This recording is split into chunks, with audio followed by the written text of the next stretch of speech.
Bienvenidos a Conciencia Tech, un espacio para ti, con corazón.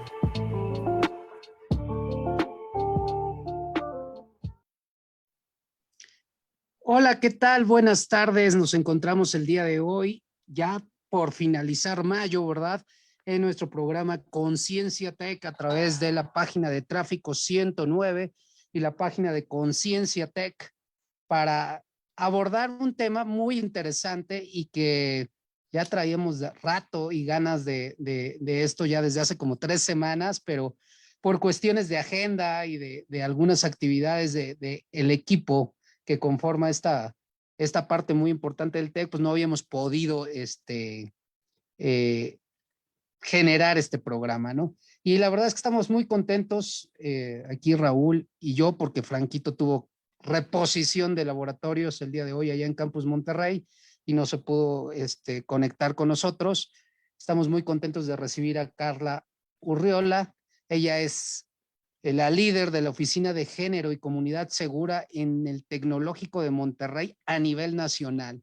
Entonces estamos muy contentos de recibirte y que estés aquí con nosotros en nuestro programa. No, al contrario, muchísimas gracias por generar estos espacios y me encanta el nombre, ¿no? Tomar conciencia y generar conciencia. Suena muy sencillo, ¿no? Pero implica, pues esto, ¿no? Dialogar, reflexionar, ¿no? De construirnos. Entonces, gracias por el espacio. Hola Raúl, ¿cómo estás? ¿Qué tal? ¿Qué tal, Carla? Mucho gusto en tenerte. ¿Qué tal, David? Y Andrés, que está tras bambalinas. Pues excelente, ya cerrando mayo. La verdad es que esta semana sí ha sido para mí un poco más agotadora de lo normal, pero muy contento de estar aquí. De hecho, tenía bastante sueño y ahorita ya recobré energías por el programa y obviamente pues por tener a Carla y tener este tema tan interesante y como bien dijo, pues que suena muchas veces sencillo, pero solamente suena, ¿no? En realidad, en las acciones consecuentes del día a día es donde realmente está la complejidad y de precisamente estar atentos para crecer y pues mejorar con nosotros mismos y con nuestro entorno.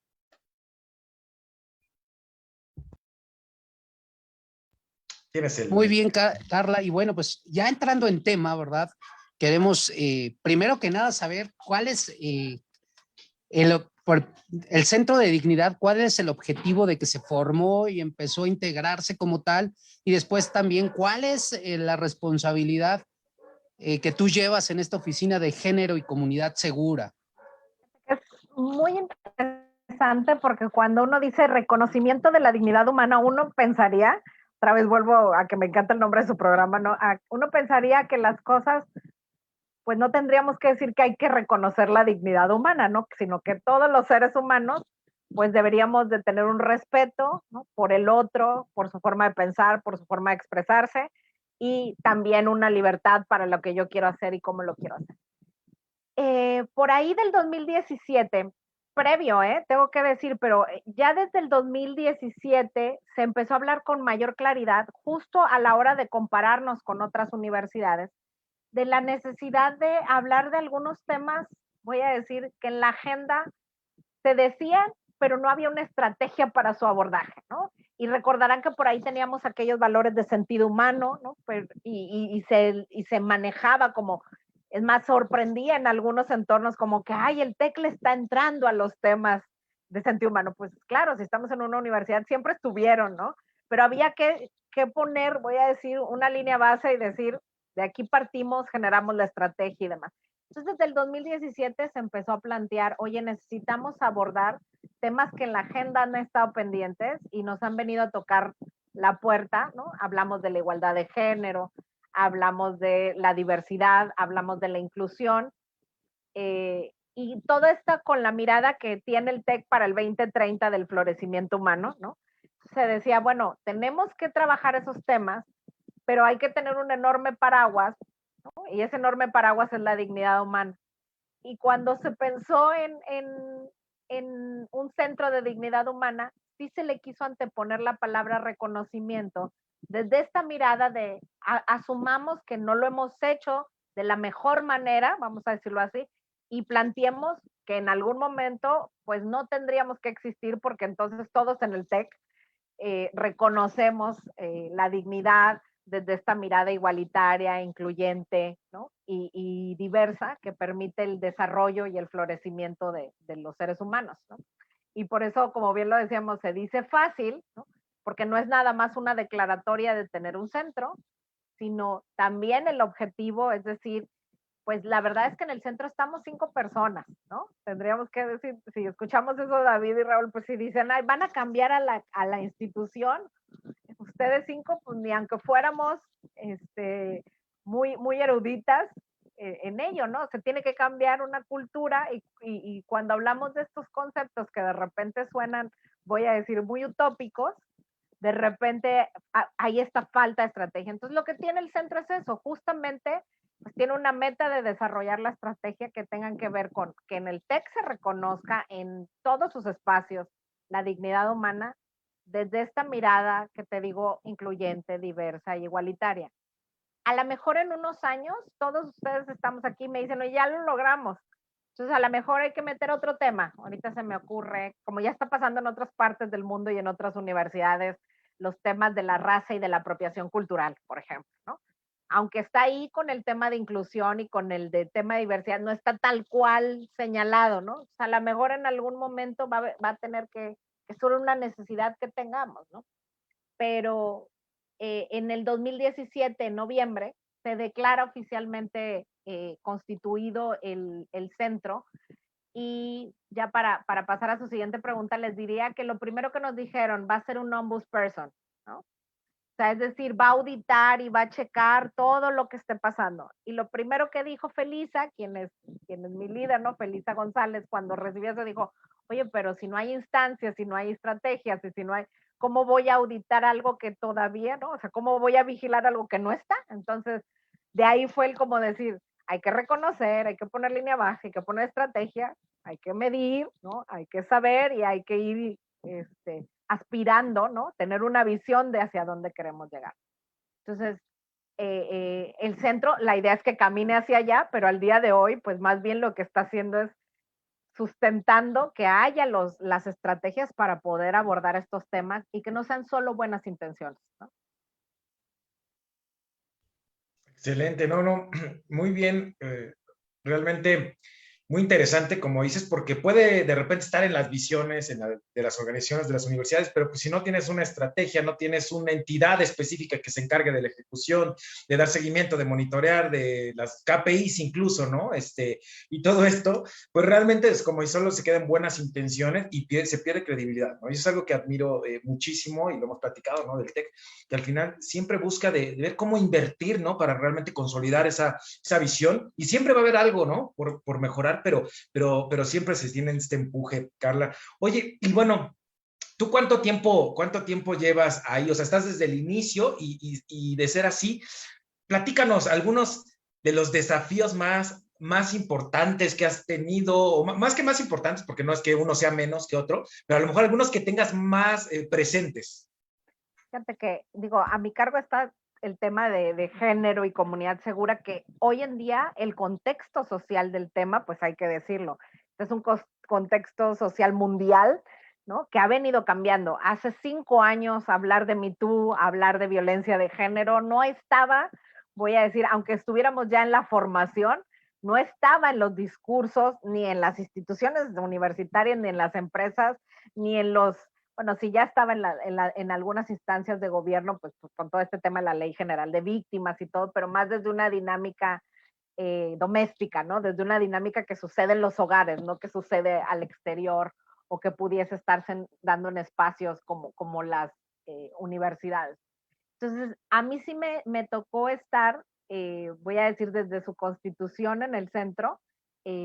Yo en el TEC cumplo 8 años, sí, acabo de cumplir 8 años en febrero. Desde un inicio que entré me interesaba mucho todos los temas que tenían que ver por mi espacio y mi formación en las organizaciones de la sociedad civil. Había mucho interés en saber, oye, ¿qué se está haciendo de inclusión, de diversidad de género? Y me daba cuenta que no había, ¿no? Que no había, o sea, que había profesoras y profesores haciendo esfuerzos titánicos valiosísimos, hay que decirlo, muy valiosos, con KPIs y todo, pero no había la infraestructura ni el apoyo para que fueran una realidad, ¿no? Entonces, parte de los retos más importantes que yo te diría ha sido dos vías, ¿no? O sea, como el tema de realmente hay una preocupación de que ocurran cosas en los entornos universitarios, como es la violencia de género. O sea, es decir, nos llamamos la mejor universidad, ¿no? En muchos sentidos en los rankings estamos, y que sucedan estas situaciones, ¿no? Y que lo expresen y que hay esta manifestación de situaciones, nos reta a decir, con que una persona, ¿no? Con que un estudiante, un profesor, una profesora, no se sientan bien dentro de la institución, tenemos que plantearnos para voltear a ver qué ha pasado, ¿no? Entonces, ha sido escuchar, ¿no? Eso es uno de los retos, escuchar que todo eso no es como si va a pasar, sino ha pasado, ¿qué vamos a hacer? Voy a decir en retrospectiva y en prospectiva, ¿no? O sea, no nada más, y en el actual. Entonces, eso nos implica un enorme reto, porque te digo, está siendo, llevamos desde el 2019 con los temas de Me Too para acá, que está puesto sobre la mesa un tema de no debe de estar ocurriendo esto, sin embargo ocurre, ¿no? Y el cómo accionarlo con esta presión social en dos discursos, ¿no? Voy a decir, en el discurso institucional, en el sentido de que también hay que estar convenciendo, porque les diría, pues dicen, ay, bueno, ya hay una instancia de género, ¿por qué no dejan de pasar las cosas? Porque no es, otra vez volvemos al tema de conciencia, no es solamente que se declare, sino que vayamos permeando todos estos programas, que reflexionemos, que como bien decían al inicio, que si yo veo que algo está pasando, yo diga, esto no puede pasar, ¿no? Esto no puede pasar, no porque alguien me lo prohibió o porque hay un protocolo, sino porque no debe de pasar, no debemos de tener estas interacciones. Entonces yo te diría que ese es un reto importante, voy a decir, este tema ha sido poner a la institución a reflexionar, voy a decir, desde los altos mandos a que reflexionen, a que analicen, a que vean la importancia, voy a decir, en varias líneas, queremos una universidad global y lo somos, entonces este tema tiene que estar, implica la calidad de vida de nuestras y nuestros estudiantes y las personas que son parte de la universidad, tiene que estar. Y por otro lado, también escuchar, pues, quejas, reclamos y ese contexto social que se tiene en torno a la violencia, que es una realidad. O sea, es decir, yo les compartiría, nosotros, previo a la pandemia, estábamos desarrollando directorios que al inicio de la pandemia tuvimos que en un mes tener todos los directorios, porque nos llegaron los casos de violencia intrafamiliar, que aunque no es algo que atiende el protocolo y demás, pero era una realidad. Entonces yo no puedo decir que no vivan violencia de género cuando en su entorno la pareja, el esposo, el noviazgo, ¿no? Se estaba dando en línea o en situaciones. Entonces, pues fue eso, ¿no? También el reaccionar ante esas situaciones. Yo te diría que es retador, sí, porque hoy en día en este contexto, hablando específicamente de la violencia de género, y yo te puedo asegurar, digo, que es algo que se viene viendo en el mundo, que después van a ser los temas de diversidad, de las diversidades, ¿no? Y de la inclusión, que ya ahorita Francia, por ejemplo, lo trae con el tema del lenguaje incluyente, ¿no? Que hay toda una polémica, si se vale, no se vale.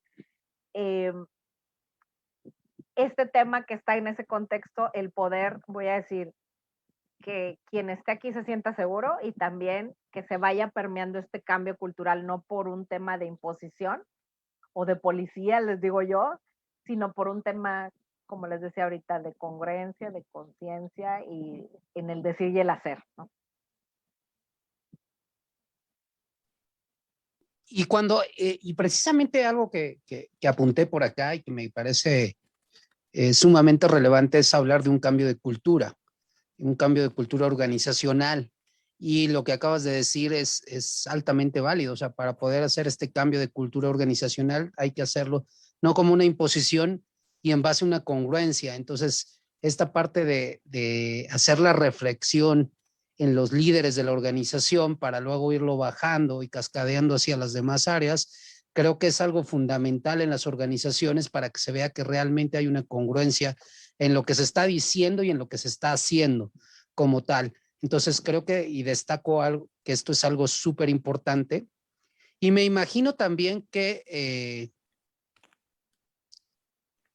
se tuvo que hacer un análisis, un diagnóstico de cómo estamos en todo el TEC de Monterrey a nivel nacional en estos temas. Y no sé si nos pudieras compartir un poquito cómo fue el resultado de este sondeo inicial y cómo a través de lo que han ido implementando de hace 2 años para acá, esto ha ido evolucionando. Buenísima tu pregunta. Bueno, ese es uno de los temas a convencer. Oye, ¿se necesitará un diagnóstico? O es más, les tengo que platicar porque cuando yo empecé me decían, no, pues es que yo no creo que vayas a atender muchas situaciones. El primer mes les di mis indicadores, ¿no? Ahorita que hacían los KPIs, el primer mes les dije, realmente, y no solamente por tema de casos, voy a decir, por todo el tema de la labor preventiva, por el tema de dudas y demás. Entonces, hemos tenido pulsos que le llaman, ¿no? Hace tiempo tuvimos, en el 2018 se tuvo con el clima organizacional que le llaman, ¿no? Que es la parte de entrar con colaboradores para poder explorar los temas de violencia de género, de diversidad sexual y de inclusión, ¿no? Entonces fue muy interesante porque ahí, y los resultados están en el reporte de diversidad e inclusión, voy a decir, como esta mirada entre quien se asume, voy a decir, por ejemplo, persona con discapacidad y quien tiene temor de asumirse por lo que pudiese pasar en la institución. Y así con la diversidad sexual y así con ser una persona de población indígena. Y es interesante darnos cuenta que el TEC, voy a decir, se muestra constante en los temas de ocultarse, ¿no? O sea, de ocultarme porque hay un número ciego, ¿no? Así como hay un número abierto donde dice, este soy yo, así me muestro, hay un número ciego que siente temor de mostrarse siendo tal cual en la institución. Y eso nos deja, voy a decir, muchas interrogantes, ¿no? Sigue siendo más ahorita el de la diversidad sexual y creo que no podemos dejar los contextos, ¿no? Digo, ahorita pensando en donde nos escuchen, también además hay que pensar es, ¿dónde está mi TEC? No es lo mismo mi TEC en Ciudad de México que en Puebla, que en Monterrey, hablando de los temas, ¿no? Habrá temas que más se han trabajado, habrá temas que menos se han trabajado y yo siempre les digo, sí vamos a hacer un solo TEC, pero no podemos dejar de ver los contextos para ello. En el pulso, con trabajadores, que fue este que te digo, donde contestan profesores y colaboradores, ahí las preguntas también sobre violencia de género son muy consistentes en el sentido de, en aquel tiempo, en el 2018, pues teníamos muy poquita creación, entonces poco conocían en relación al protocolo, ¿no? Que esa fue una parte que a partir de ahí se dijo, oye, hay que hacer difusión.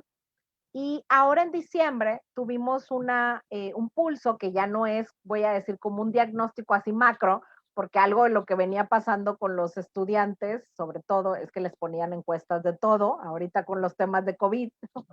Entonces, fue un pulso que se tuvo de noviembre 25, que es el día de la eliminación de la violencia, hasta los primeros de diciembre en todos los niveles, excepto posgrado, eso se aplicó hasta enero. Y ahí también fue preguntarles tanto situaciones, ¿no? Se les pusieron casos hipotéticos de qué harías en los 3 temas, diversidad, inclusión y sobre todo violencia de género.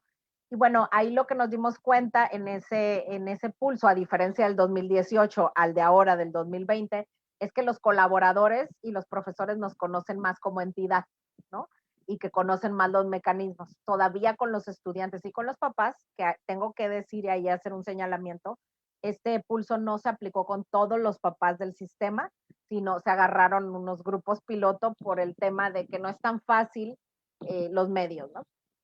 Pero entonces que los papás, bien interesante lo que los papás y los estudiantes nos daban, porque además de que nos decían que no nos conocían del todo, o sea, había un 40 y pico % que no nos conocen, 46% si no me equivoco, hay que verlo aparte por niveles, prepa nos conoce menos que profesional, por ejemplo. La otra parte tenía que ver con con los temas, ¿no? O sea, cuando les preguntábamos qué es violencia de género y venía un ejemplo de estos, cuáles sí sería violencia de género, nos dábamos cuenta que hay una desinformación entre los diferentes tipos de violencia y la violencia de género, ¿no? Entonces, bueno, ahí conceptualmente nos dimos cuenta que había que trabajar en ello, ¿no? Entonces, desde ahí se planteó la estrategia de, oye, hay que trabajar qué sí es y qué no es, a dónde puedes acudir, ¿no? Tener más acceso a los canales. Y una parte que también tiene que ver con hacer difusión del centro desde una manera más integral, porque también hay una percepción, voy a decirlo en este pulso final, nos dimos cuenta que hay más cercanía, ahora sí por sexo, las mujeres nos captan más y como un espacio de cercanía, y el hombre incluso dice, se me hace que el centro no es para mí, ¿no? Entonces, esa mirada también hay que moverla. Y no hablo solo de la oficina, ¿eh? Estoy hablando como del tema de dignidad humana. Entonces, ahí hay que hacer. De ahí me tendría que sentar con ustedes a platicarles porque es bien interesante por escuelas, ¿no? También la diferencia por escuelas. Entonces, por ahí nos hemos ido sentando con decanos para platicar, pues, cómo tiene que ser esta bajada desde una manera, voy a decir, pensando en las características también y los contextos que tenga cada escuela, ¿no? No porque hay escuelas de hombres y de mujeres, ¿no? Pero sí hay dinámicas y contextos que tengo que decir que hay que hablarlos, ¿no? Y hay que validarlos y hay que decir, me decía una chica de medicina, me decía, es que en mi carrera es jerárquica. Yo sé que no debería de ser, yo sé que no me deberían de tratar así, sé que debería de cambiar, pero así se ha manejado. Entonces, ¿cómo podemos hacer sin que lleguemos y les digamos, oigan médicos, así no se tratan las cosas, ahora vamos a hacer esto, sino es cómo le hacemos para generar esta reflexión de cómo tendrían que cambiar los paradigmas en la interacción profesores, estudiantes, y si es jerarquía, que la jerarquía, qué tipos de liderazgos y de jerarquía se manejan, ¿no? Porque no hay que decirlo, no es que la jerarquía sea mala, ¿no? Ok, ok, no, está súper, súper interesante y todavía complementa lo que te decía de los desafíos que preguntaba hace ratito. Bueno, es un sinfín, ¿no? De cosas que se pueden ahí trabajar. Oye, y precisamente digo, ahorita como has ido platicando, me recordaste en algún momento que, no sé si ubicas esta organización Ashoka, ¿no? Que impulsa Claro, el claro. emprendimiento, ¿no? Entonces, justamente que ellos hablan sobre tres vertientes, ¿no? Para hacer cambios, desde el agente de cambio, tal cual, que parte desde el individuo, después la innovación social y finalmente el emprendimiento social, ¿no? Y justamente hace rato que mencionabas, bueno, somos 5 en la entidad, a lo mejor podría parecer, ¿cómo que pueden cambiar 5 personas? Pues al final de cuentas es eso, ¿no? O sea, yo creo justamente, cuando yo escuché, que fue una capacitación justamente de Ashoka, y nos mencionaban, es que al final lo que se busca ya con el emprendimiento social es un cambio a nivel sistémico, ¿no? ¿Qué es lo que ustedes buscan? ¿No? O sea, bueno, mejor dicho, todos se busca en el TEC a partir, ¿no? Y la directriz precisamente es esta entidad, ¿no? Entonces, y decían, por ahí también, en este sistema, pues implica que haya personas que pues les es positivo que ese problema siga existiendo, o sea, o cualquier problema social, ¿no? Entonces, hay hasta que buscar, ¿no? Por dónde llegar por ahí. Entonces, ¿a qué voy con todo esto? ¿A qué voy específicamente? ¿Qué, digo, no, obviamente no los vas a detallar, ¿no? Pero ¿cuáles son sus objetivos estratégicos en este sentido? O sea, ¿cuáles serían si fueran estos escalones? O sea, ¿cuál sería el primer escalón con el que ustedes dirán, ya me siento firme para llegar al siguiente y al siguiente? O sea, ¿cuáles podrías mencionar algunos? Sí, claro que sí. Digo, y ahorita que lo decías, lo del tema del emprendimiento social, creo que vale la pena como decirles, está el centro, que además también tengo que decirlo, que en aquel momento que surge, no estábamos nada más que directamente de presidencia. Y se puede decir, ah, pues genial, están directamente en presidencia. Sí, no, porque no había, a diferencia de las escuelas, ¿no? Donde hay, bueno, otra vez, este es el presupuesto, estas son las acciones, esta es la línea, estos son los KPIs, ta, ta, ta.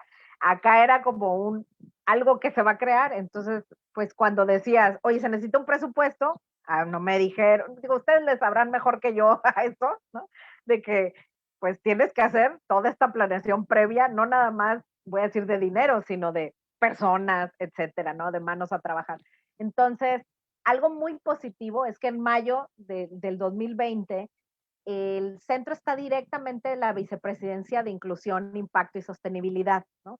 Que es una vicepresidencia que, si se fijan, voy a decir, hablando de estrategias del TEC, ¿no? Bueno, ya declaró para el 2025 metas que se tienen en relación a diversidad e inclusión, ya declaró metas que se tienen en relación al impacto al medio ambiente, ¿no? De cómo vamos a participar, y en los temas de dignidad humana, y también estamos, evidentemente ahí está el tema de erradicación de la violencia. Entonces, pertenecer a la vicepresidencia, que además es la primera vez que está una mujer en esa vicepresidencia, ¿no? Nunca antes en el TEC lo había estado, y creo que es importante justo para esta línea de cuando hablamos, voy a decir, de la congruencia, pues no es que esté una mujer nada más por estar, ¿no? O un hombre nada más por estar, sino en este sentido que vayamos viendo que las competencias te lleven a ese lugar, ¿no? Entonces, bueno, ser parte de la vicepresidencia es súper importante porque, te digo, ya hay una declaratoria de la institución, hacia allá vamos, ¿no? ¿Y quiénes son las entidades para hacerlo? Pues el Centro de Reconocimiento, hay otra entidad que se dedica a todo el tema de impacto y sostenibilidad, ¿no? Hay otra instancia que se dedica a todo el tema de ética, etcétera, ¿no? Entonces, esta vicepresidencia tiene estas líneas estratégicas muy claras a dónde va. Acaban de sacarla, les digo, la de diversidad e inclusión, de hacia dónde vamos, y ahí está el tema de igualdad de género. Y la otra cosa que creía yo importante cuando tú hacías el señalamiento de Ashoka es, dentro de las oficinas, está la oficina de diversidad e inclusión y está la oficina oficina de género y comunidad segura, que es donde estoy yo y donde están los puntos de atención, que en cada campus es que haya una persona con quien tú puedas acercarte y decir, oye, yo tengo un tema de dignidad humana, de violencia o de diversidad, que te puedas acercar y que te bajen esta estrategia nacional. Pero además hay dos entidades que son muy importantes, que son transversales a las oficinas. Una es formación y sensibilización. Ellas se encargan de todo lo que tenga que ver con, como bien lo dice, sensibilizar, formar, llevar a la experiencia vivencial de los temas, ¿no? Un ejemplo, ahorita presencialmente no lo hemos podido hacer, pero cuando el año del 2019 fue que el túnel de memoria y tolerancia estuviese en los campus, que hubiese esta vivencia de qué pasó en el Holocausto, ¿no? ¿Qué pasó con los feminicidios? ¿Por qué México está en segundo lugar de homofobia? No nada más por un tema de discurso, sino de pues que alguien te platicase su vivencia. Entonces, formación se encarga todo el diseño de programas. Ahorita pueden ver un huequitito que es el tema de los cursos en sensibilización de dignidad humana, que son 6 cursitos cortitos, pero eso voy a decir, esa es la cereza de toda la estrategia que se tiene que dar. Y la otra parte transversal es reconocer las cosas que ya se venían haciendo en la institución, ¿no? Identificar las buenas prácticas. Entonces, la otra área se llama vinculación y formación de redes, ¿no? Entonces, esta parte de vinculación y formación de redes es adentro, pues todas aquellas personas que ya venían trabajando, porque luego también hay esto de hay que traer a los expertos de afuera, y no, es que realmente también tenemos mucho talento y gente que ya tenía el know-how, que ha tenido experiencias incluso gubernamentales, por ejemplo, en los temas de género, de diversidad e inclusión. Entonces es invitarles para que sean parte, para que nos ayuden a la formación, a la sensibilización, a los talleres. Entonces, de manera así general, la idea es que el centro, voy a decirte así, de sus estrategias esenciales y prioritarias es, la intención es que en todos los contenidos, vamos a decirlo así, ¿no? Que en los contenidos de liderazgo, emprendimiento, innovación, investigación y aprendizaje esté el tema de dignidad humana. La otra tiene que ver con atracción y desarrollo igualitario, incluyente, que reconozca la dignidad humana. Esto quiere decir no nada más que trabajen aquí, sino que también que estudien, ¿no? El saber, oye, un chavo Asperger se quedó fuera de la universidad por nuestro tipo de evaluación o porque había que hacer un ajuste necesario para, ¿no? Entonces, no nada más es quienes vienen a trabajar, sino también que vienen a estudiar. Y la parte de ser una comunidad que vive el reconocimiento de la dignidad humana a través de estos temas, ¿no? O sea, de la diversidad, la inclusión y la igualdad de género. Pues digamos que esas son las líneas estratégicas, los cómo, ¿no? Nos apoyamos de esta parte transversal de formación y de vinculación. Y, y les diría que lo que vive cada persona, voy a decir, como donde lo siente tangible, es estas personas que están físicamente, que representan al centro en cada uno de los campus, ¿no? También tengo que decir, al día de hoy todavía no estamos en todos los campus, hay una atención que todavía se da virtual, ¿no? Y con conexión.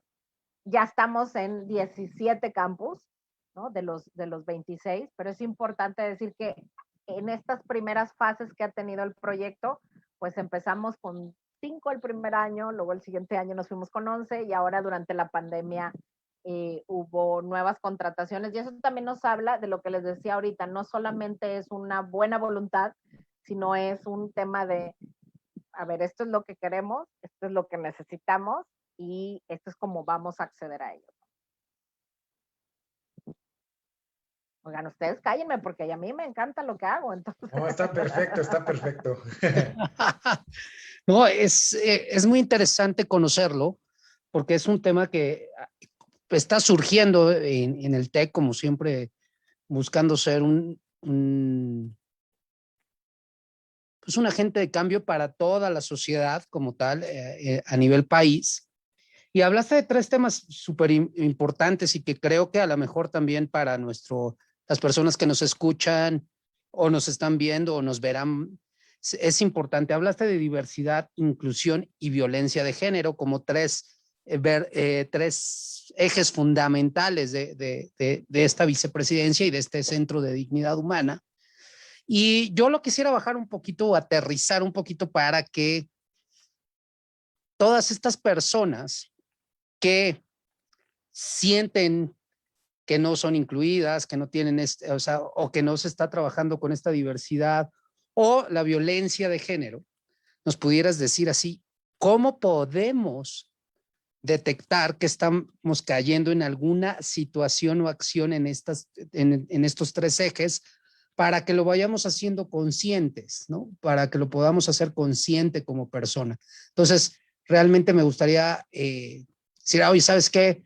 Si empieza a haber este tipo de situaciones, pues se está presentando un tipo de situación de violencia de género o de no inclusión o de poca diversidad, ¿no? Para que nosotros podamos ir permeando hacia adentro y decir, caray, pues está sucediendo este tipo de situaciones, porque a veces a través de la inconsciencia o del no conocimiento, pues a lo mejor decimos es una actividad rutinaria diaria de la vida laboral o de la vida institucional o inclusive de la sociedad y no nos vamos permeando, ¿no? Así, inclusive hasta los pequeños como niveles, ¿no? O sea, este es un inicio de un nivel bajito, pero esto ya es un nivel muy alto de estas situaciones. Qué buenísima tu pregunta, David, porque es esta necesidad de, justo cuando se empezó a hablar de violencia de género, se hablaba de un tema de la normalización que hay, ¿no? Entonces, cuando decimos normalización, es todas y todos, ¿eh? Todas y todos, no porque digas, Carla, porque está en la oficina, nunca va a tener una situación de género estereotipada, ¿no? Estoy en esta sociedad. Vuelvo al tema de que sí es importante hablar de los contextos, ¿no? Como cuando ustedes dicen, oigan, para hablar de los básicos en la ingeniería es esto, no nos lo podemos brincar. Bueno, aquí tenemos que decir, no nos podemos brincar el tema de que es cierto que hay una normalización de la violencia, ¿no? Y cuando decimos que hay una normalización, hay una figura maravillosa que se le llama el iceberg de la violencia de género, que literal es, por eso te decía que me encantó tu pregunta, porque es como escalón, o como si han escuchado el violentómetro, pues es esta idea, ¿no? De va subiendo la temperatura hasta que. Entonces hay que decir que todos los seres humanos, ¿no? Tendríamos que estar a lo mejor con algún tipo de diagnóstico para decir, híjole, no, yo no. Pero cuando escuchamos la palabra feminicidio o el asesinato por el hecho de ser mujer, estoy de acuerdo en que todo el mundo ha de decir, no quiero eso, o sea, si tú me dices que yo soy parte de esa normalización, yo no lo quiero ser. Y nos alarma y agarramos el periódico y decimos, ¿cómo es posible que la haya matado por tal o cual situación, ¿no? Entonces, esa es la parte visible del iceberg, ¿no? Esa es la parte que vemos y es la parte que decimos, ¿cómo que a 11 mujeres las asesinan diariamente por el hecho de ser mujeres, ¿no? ¿Cómo que en la diversidad sexual tenemos que estar hablando de crímenes de odio por homofobia y por transfobia, nada más por el hecho de pertenecer a la diversidad en nuestro país, no en otro, ¿no? Tenemos, les decía, el honroso segundo lugar y la verdad es porque lo documentamos, ¿no? Hay países en América Latina que no documentan, pero nosotros junto con Brasil documentamos por las ONGs los casos. Entonces, cuando decimos de esta escalada, ¿no? De este iceberg, hay una parte del iceberg como cuando estás en el agua que te asomas y que no logras verlo, ¿no? Pero ahí está y es importante que primero seamos bien conscientes que todos lo avalamos, ¿no? Y a eso se le llaman estas conductas invisibles o que no te percatas porque son parte de ese contexto cultural que normaliza. Y entonces ahí está el humor sexista, ¿no? Entonces, digo, yo soy psicóloga, entonces les diría, mucho se ha dicho, bueno, el chiste es la manifestación del inconsciente. Entonces, diríamos, de lo que más nos echamos chiste es de lo que más necesitamos hacer conciencia. Entonces, los chistes de la diversidad, los chistes de las mujeres y los hombres, el luchón o la luchona, el proveedor, y no, esos chistes nos están hablando de toda esta necesidad de falta, voy a decir, pues de condiciones igualitarias, de corresponsabilidad, de respeto. Entonces, el humor que tendríamos que decir, híjole, pero como decía el Chavo del Ocho, pues sin querer queriendo, ¿no? El humor, nuestro lenguaje sí tiene una intención, entonces, esto no quiere decir que ya no nos vamos a reír de nada, no, sí nos vamos a poder reír, pero no a costa de las otras personas. Entonces, una parte de lo que te diría de lo invisible es el cotidiano, son los estereotipos de género donde yo asumo que porque uno es ingeniero, entonces tiene mayores habilidades para tal o cual cosa, o porque una es psicóloga, tiene habilidades para tal cual cosa, ¿no? Porque te estereotipo y no te permito acceder a tus oportunidades, ¿no? Porque las doy por un hecho, ya sea por tu sexo o por tu profesión, ¿no? Entonces, esas son las invisibles y son las que todo el día nos invaden, ¿no? En cómo nos vestimos, en cómo lo hablamos, en cómo lo decimos. He ahí lo complejo de la violencia de género, porque les digo, la de arribita, la del asesinato, la de la violación, la de las demás, decimos, no, nadie quiere eso. Pero hay que ir viendo que ese iceberg no estaría sostenido, ¿no? O sea, no se le estaría dando lugar si no lo permitiéramos. El chavo que manda la foto de la chica y dice, yo no la tomé, yo nada más la pasé, ¿no? Pero es mi conducta sostiene esa normalización. Entonces, ¿qué es lo que tenemos que hacer? Y uno de los primeros cosas a hacer es decir, sí, hay que entender que eso de arriba no debe pasar, o sea, eso que nos percatamos, pero hay que hacer una reflexión al interior de, a ver, ¿yo qué he aprendido de los hombres y las mujeres? ¿No? Yo, ¿cuáles son los estereotipos o las creencias que de repente tengo de lo que deben de hacer hombres y mujeres? ¿Qué pasaría y qué pasa cuando alguien con una conductas, creencias diferentes a los míos me los vienen y me los plantean? ¿No? Es decir, hay una parte, voy a decir, natural, que así se habla, ¿no? Del sesgo, pero si yo me doy cuenta que ese sesgo está presente en esta sociedad, sobre todo por el tema de género, por el tema de la edad, por ejemplo, tenemos muchos sesgos con la edad, ¿no? Tanto los que estamos grandes como con los jóvenes, ¿no? O sea, como que tenemos este sesgo en donde asumimos, pero específicamente en los temas de género es muy importante que nos aprendamos, ¿cómo aprendí yo a ser hombre y a ser mujer? ¿No? ¿Qué siento que está dado? ¿No? Y que desde ese dado a lo mejor cuando estoy frente a otras formas de alumnas, alumnos, ¿no? ¿Cómo puedo escucharlo desde una manera respetuosa, no impositiva, no transgresiva, no burlista? Porque les digo, está los chistes, el lenguaje que oculta, que no permite que se expresen hombres y mujeres de ciertos temas, ¿no? Entonces, es importante hacer una revisión. Y la otra parte que les digo siempre a las estudiantes y los estudiantes y a la gente que estamos en una universidad, una parte que no podemos quitar nosotros que tiene que ver con el acceso a los privilegios, ¿no? O sea, es decir, somos, voy a decir, socialmente muy privilegiados, estadísticamente que estemos en la universidad, que trabajemos, etcétera. Y el tema, voy a decir, del tema de saber versus el cómo lo transmites. Hablo en todas las vías, no nada más de profesoras y profesores, ¿no? También entre estudiantes, el cómo te vuelves un líder, ¿no? Desde lo que escuchamos de ser líder en emprendimiento, etcétera. ¿Cómo lo puedes hacer? Checando todo esto que estamos diciendo, ¿no? O sea, que no sea imponiéndote, haciendo, callando, validando comportamientos sociales. Entonces, digo comportamientos sociales, cuando les digo comportamientos sociales, justo desde esta línea, ¿no? Estereotipada de decir, bueno, pues es que si ella es mujer, entonces no sabe esto, es que si él es... Y lo tengo que decir,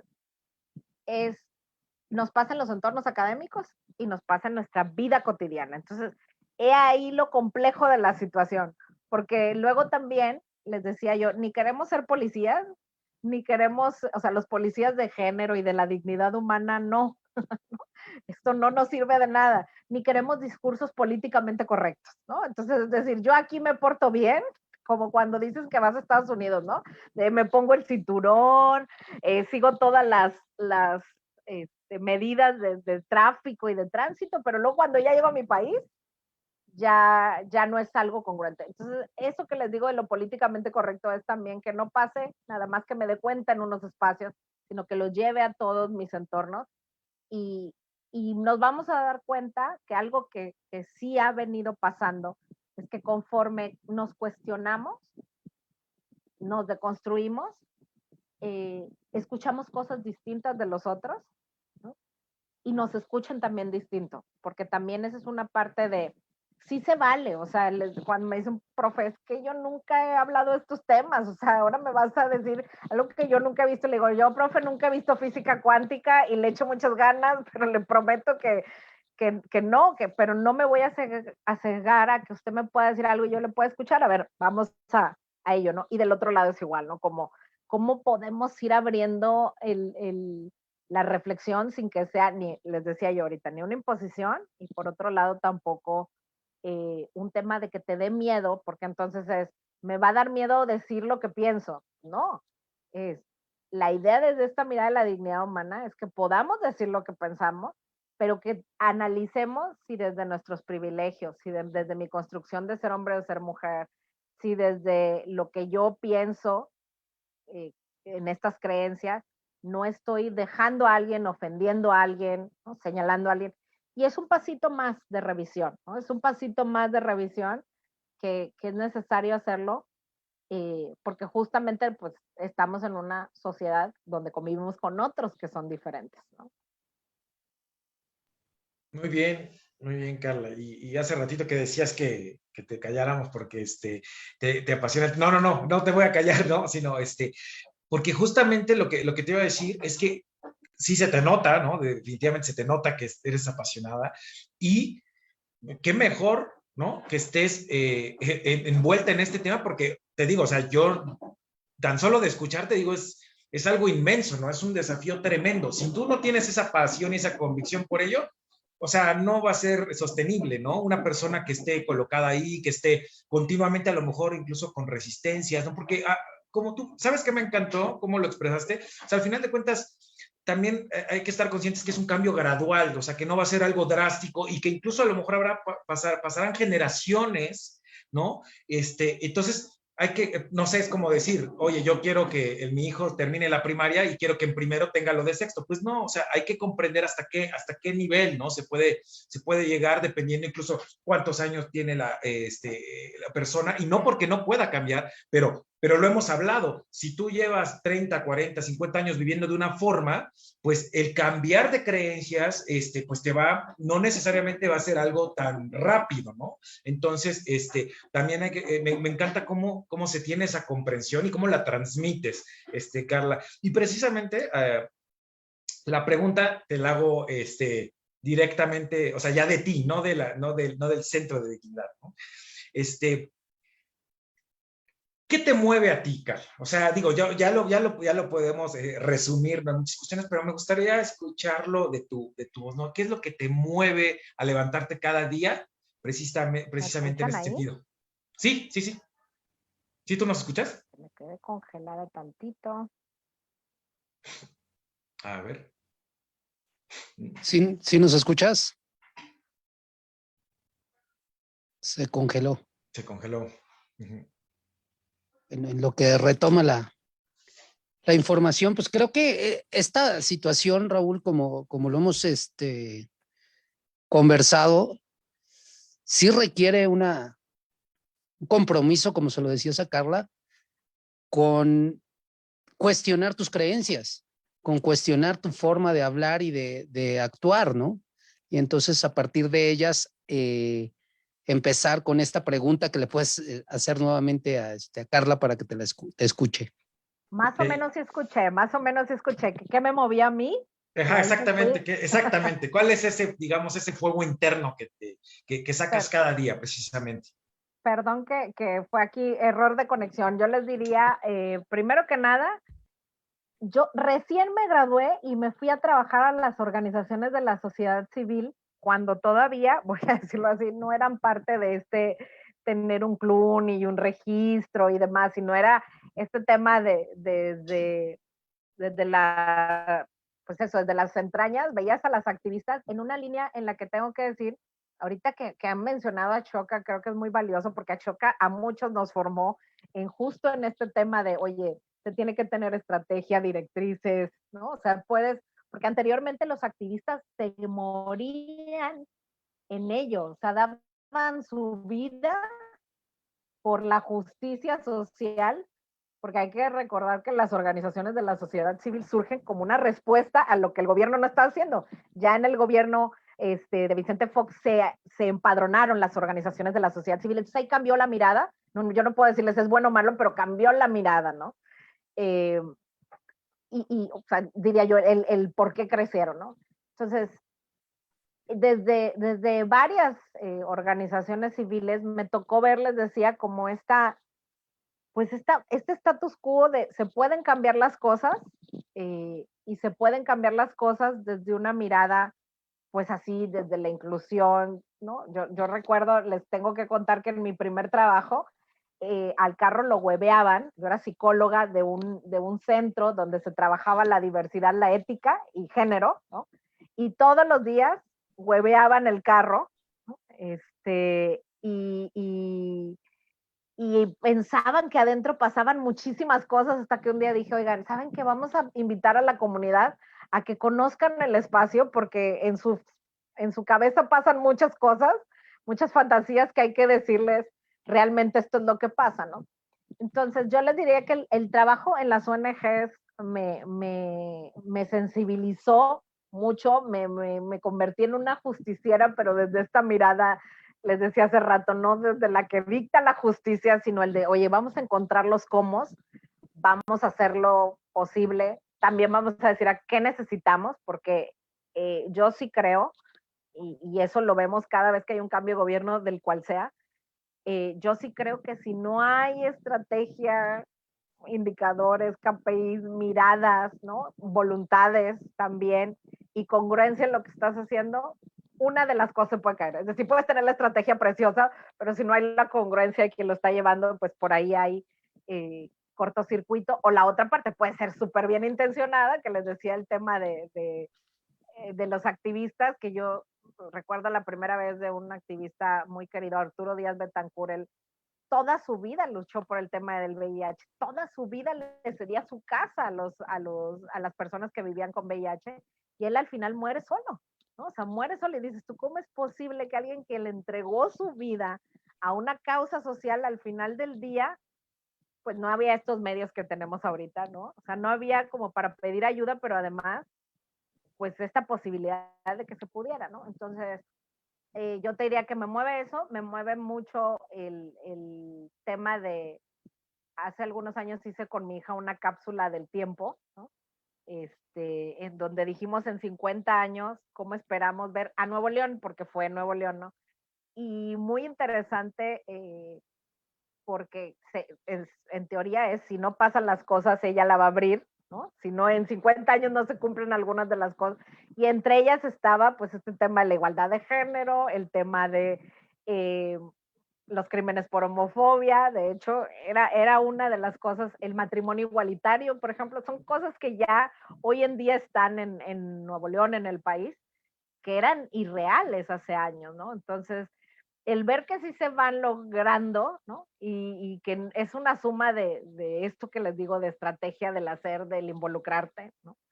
Y me llena mucho, ¿no? Ayer estuve con unos chavos trabajando el tema de VIH por mi anterior puesto y me dicen, oye, ¿no te importa a las 7 de la noche? Y les digo, pues no, no tiene, es ese granito de arena que podemos poner.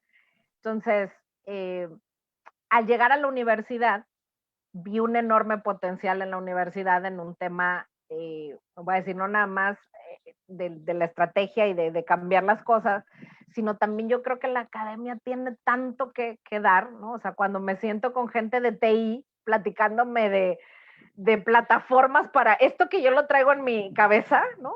Transformándolo en un cómo vas a poder reportar con un botón y demás, ¿no? Que yo sé que a ustedes les sonará sencillo, pero para mí es de cuenta que me están diciendo lo que en mi mente, ¿no? Oye, un avatar que pueda hacer esto, ¿no? Ha sido maravilloso, ¿no? O sea, ha sido maravilloso esa parte, voy a decir, de disciplina, porque así como les decía, las ONGs te dan mucha entrega, mucho dar, y luego la universidad, como bien ustedes hablaban del TEC, ¿no? Te lleva a ese. Ahorita me acordé, cuando yo estudiaba en la carrera, había una revista que se llamaba Te cayó el 20, ¿no? Y ahorita con lo que decía Raúl, de que para que te caiga el 20 van a pasar muchos años, puede ser, alguien le cae el 20 hoy, con lo que nos está escuchando, y alguien dice, ay, qué tontería, no, hombre. Y en 5 años dice, ya me cayó el 20, ¿no? Entonces sí le he puesto a eso, ¿no? A que nos pueden ir cayendo los 20 poco a poco. Y a la otra parte también que no podemos dejar en fuera, que para mí es muy valiosa y que de hecho, desde que estoy en este puesto siempre he dicho que quiero seguir teniendo contacto y por eso todavía doy clases, los jóvenes. O sea, las y los jóvenes me vienen y me voltean y me dicen, maestra, ¿ya sabías del paper que salió, ¿no? Ayer.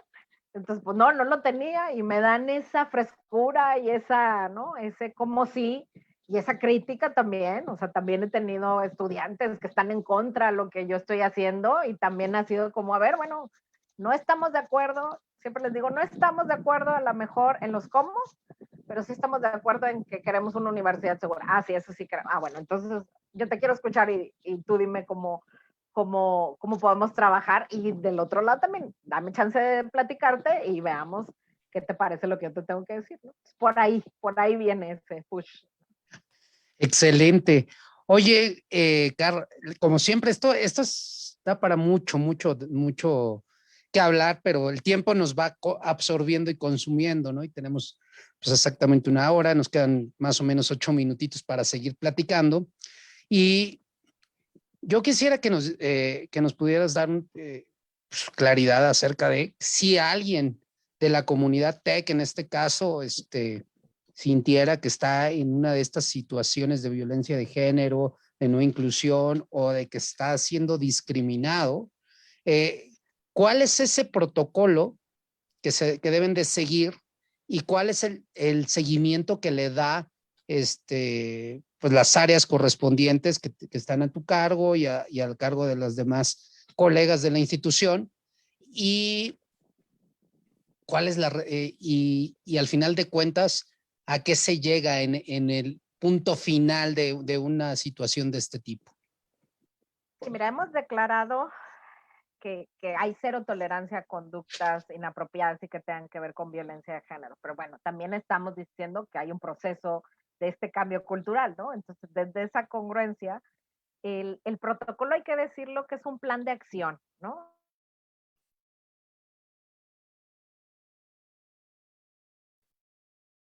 ¿Se quedó otra vez? Se nos congeló. Sí. Pues es un tema muy interesante, no es ¿verdad, un reglamento, Está. Ahorita hay un incendio, que es lo que y oigan, yo no había tenido problemas de red y ahora. No pasa nada. Sí. Sí, ya. Les decía que el protocolo es un plan de acción. ¿Eso sí se alcanzó a escuchar? Sí. Sí. Ok. Y como ese plan de acción, pues bueno, hay que decirlo, no es un reglamento, ¿no? Si no es un plan de acción, así les decía ahorita, la gente que está en laboratorios o que está en empresas tiene bien claro de, oye, plan de acción es, si ahorita hay un incendio, 1, 2, 3, 4, 5, 6, estos son los pasos a hacerse. Ah, pero es que me brinqué del 1 al 3, ¿pero saliste del incendio?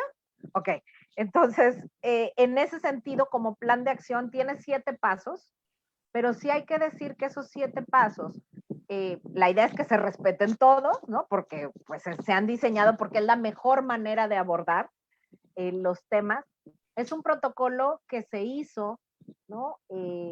Justamente con perspectiva de género para entender estas dinámicas que hablábamos hace rato, ¿no? O sea, desde el asesinato que hablábamos hasta voy a decir, este iceberg, donde va gradualmente subiendo las conductas, ¿no? Entonces están clasificadas ahí las conductas, y esta clasificación, pues bien lo dice, evidentemente no es limitativa a lo que está ahí, pero nos da un marco de es lo que más sucede, ¿no? O sea, por ejemplo, ahorita el tema de la violencia digital, el tema de la violencia sexual, ¿no?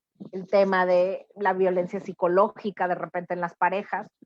Entonces, son, digamos, lo que más se nos presenta, ¿no? Por ahí está el informe de transparencia del 2019, el del 2020, por todo este tema de la pandemia aún no ha sido publicado, pero yo les diría que una parte importante de este proceso del protocolo es, uno, atender a la persona que ha vivido una situación que dice, no sé qué me pasó, o sí sé y quiero reportarlo, ¿no? Porque también a veces llegan y dicen, no sé qué quiero, nada más te lo quiero contar, ¿no? Entonces ahí hay todo un tema de orientación, de canalización si es necesario, de acompañamiento si es necesario ir, por ejemplo, a instancias gubernamentales.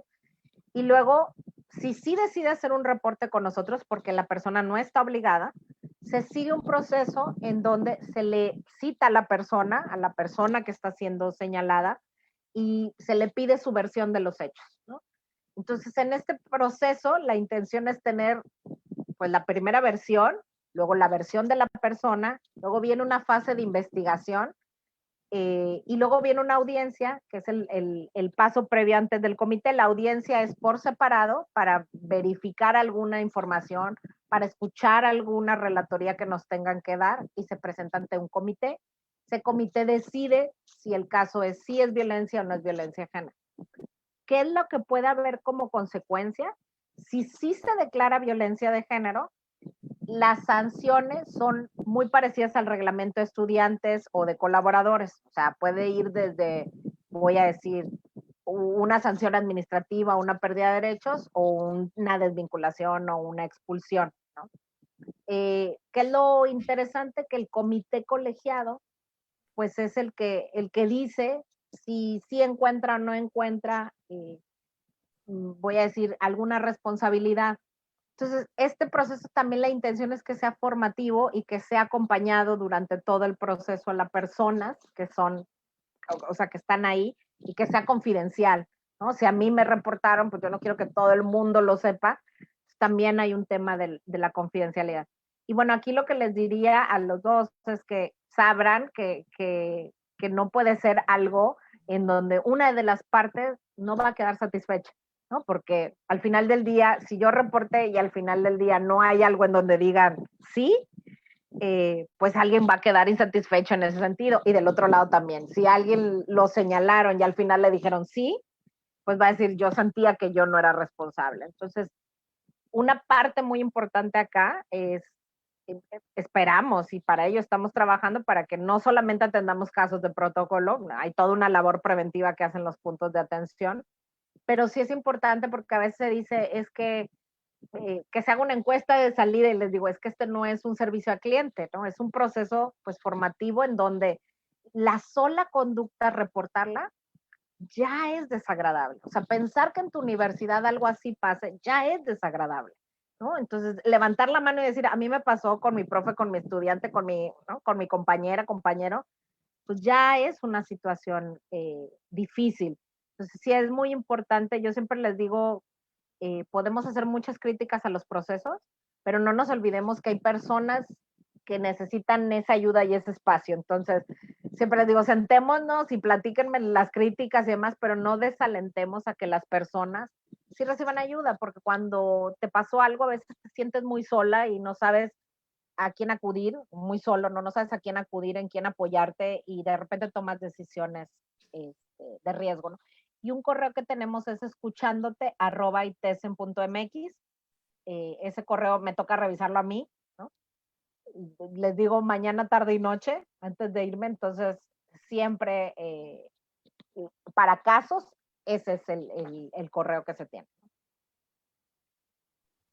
Excelente, muy bien, muy bien. Pues ya estamos por cerrar, pero digo, ojalá podamos contar con tu presencia en algún otro momento para hablar más a detalle, porque esto da mucho de qué hablar, y sobre todo, pues, el tema, como dices, formativo, ¿no? No nada más es para una conversación coloquial y para pasarla bien, sino que realmente es muy enriquecedor, y que a mí esto, incluso, ¿no? Ese espacio, no solamente lo vería, como alguien que padeció directamente, a lo mejor, un tipo de incidencia, sino que a lo mejor para alguien que a lo mejor reconoce que tiene sesgos, ¿no? O que tenemos sesgos. Y cómo puedo, a lo mejor, yo puedo darme una idea de cómo empezar a mejorar, pero qué mejor que acercarme a un lugar donde me pueden orientar. Entonces, creo que también ese es un espacio, algo que yo, si me puedo llevar, ¿no? De esta conversación, es que este centro, no, como tú dices, no tiene una mirada de policía, de señalamiento, sino es una mirada desde la compasión para poder justamente mejorar, pues, la sociedad en general, partiendo desde el Tecnológico de Monterrey, ¿no? Entonces, Me sí. hiciste, Raúl, me hiciste que me acordaba hace días, dimos una plática y un chico dijo, nos escribió, es que ya no quiero ser un machito, ¿no? Y le escribo de regreso, ¿no? Y bueno, hace un ejercicio maravilloso de eso, o sea, al un principio dije, se me hace que me está echando, o sea, guaseándome, ¿no? Bromeando. Pero realmente fue un ejercicio muy interesante donde él dijo, creo que hay algo que tengo que cambiar. Entonces, eso es priceless, ¿no? Voy a decir, no, casi no nos llegan situaciones así, a veces nos llegan más situaciones donde tenemos que decir, oye, reflexiona, pero esas son maravillosas, ¿no? Entonces, creo que hacer eso, que caídas de 20 y tomas de conciencia son muy valiosas, ¿no? Y finalmente creo que ese acto de conciencia que tuvo tu alumno que te escribió este correo, es lo que hace, por ejemplo, un alcohólico, ¿no? Al final de cuentas, si él no se da cuenta de que está cayendo en este tipo de situaciones y no reconoce que requiere apoyo y ayuda para salir de esto, pues sin lugar a dudas no lo va a poder hacer. Entonces, aquí a través de la compasión y a través de un seguimiento formativo, pues se puede hacer consciente a la persona, ya sea colaborador o alumno, de esta situación, y tal vez después de generar esa conciencia, él, como dices, le caigan los 20 y empiece a trabajar en empezar a cambiar esas creencias y esos modelos mentales que tenía y abrirse a nuevas posibilidades y a nuevas formas de ver estas temáticas, ¿no? Entonces, creo que esta parte de recuerdo el correo, escuchándote @itesen.mx, también pues que le van a llegar todos los correos a Carla y los va a leer y les va a dar seguimiento. Entonces siéntanse atendidos, escuchados, si están en este tipo de situaciones. Creo que es un tema fundamental y nos gustaría mucho que en otra ocasión estuvieras también con nosotros, Carla.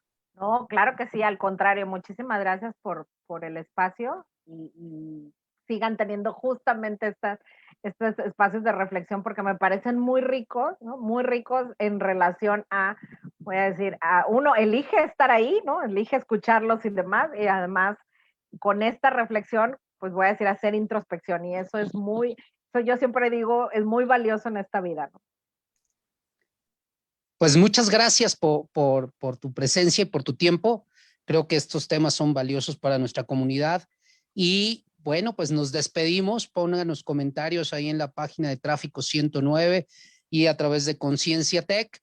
Y muy pronto tendremos a Carla para tocar más temas de esto, porque hay iniciativas como He4She y muchas otras que están bastante interesantes en el Centro de Dignidad, y qué mejor que escucharlos de ellos para que nos vayamos involucrando como comunidad.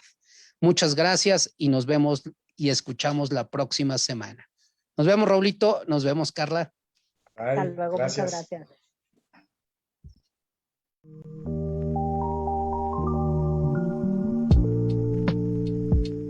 Esto fue Conciencia Tech. el espacio de la búsqueda de la mejor versión de ti. Hasta la próxima.